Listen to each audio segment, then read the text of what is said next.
Yan nga guys, si Diwata at bababa na. Ito daw. So yun nga guys, nandito na nga tayo. Ayan si Diwata. Okay sir, masasabi mo na Diwata ay hindi mo? Masasabi ko lang, napakabigat yung mesa sa Binaldi TV. Totoo lang, nung buhat-buhat ko na, parang pasampo yung mundo.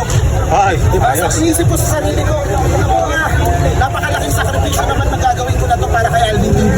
Yes. Kasi mesa na to eh. Alright. Diba? Kung malaglag yung mesa, magaskasan, sino mapapagalitan yan? Saka yung sasakyan, ano? Ako rin.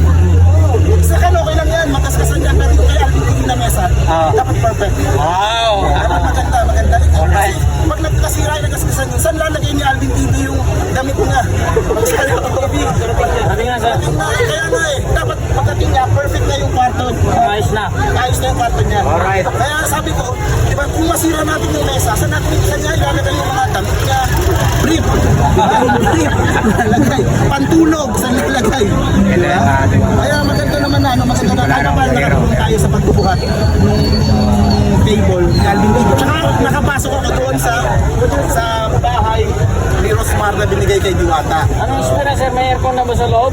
Malamig yung aircon. Yun. For a while there, inisip ko, kawawa naman yung mga vlogger sa labas. Kami dito malamig. Pero ito, siguro sinabi na din ni Diwata para sa mga vlogger, sumunod din. Bawal ang vlogger sa loob. Correct. Yun na lang.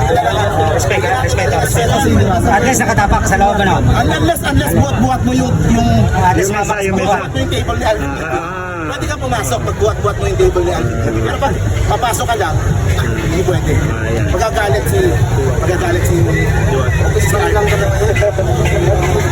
Ayan si Bro. office, pahingahan, rest house, lahat na. Bro, anong vlog mo pala? Grabe na ako nagsasalita siya. Model soap Sa akin lang, Ah, sa dito akin lang. kayo pala magkasama. Thank you very much kay Rosmar, Madam Rosmar. Yan ang napakagandang pahingahan ni Diwata. Sabi ko dapat albitin pa rin. Maraming salamat kasi nakita namin, sigurahin nyo naman si Diwata, di ba kung pagod na pagod. Gusto magpahingasan siya sa kotse, di ba? Hirap si Diwata. So ngayon, meron na siyang pahingahan. Kung gusto niya, dito lang matulog. Pagod siya. Pwede siya dito, magbabantay siya sa shop. Pupulog siya dito. Kaya napakaganda. Yan talaga si Rosmar, napaka-malipituso. Ito gusto ko din raruhin na.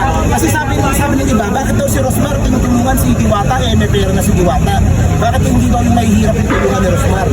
Ay, kung nakafollow kayo kay Rosmar, makikita nyo lang sa sobrang daming natulungan ni Rosmar, hindi mo mabitaw. Correct.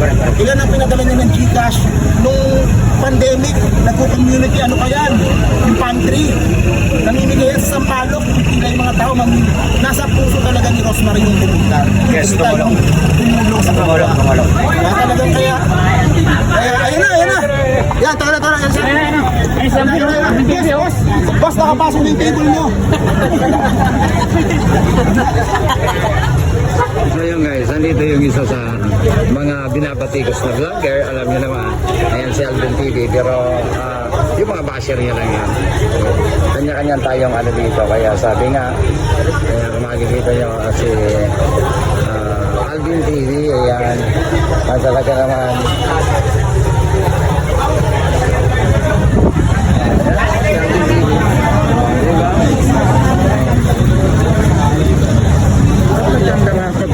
Ayan, lahat naman talaga dito. Kaya lahat ng vlogger dito nandito. Kaya guys, yan ang isa sa vlogger na sabi nila ay kumikita na nga ganong kalaking ganong kalaking hindi natin alam. Siyempre, deserve na naman yun.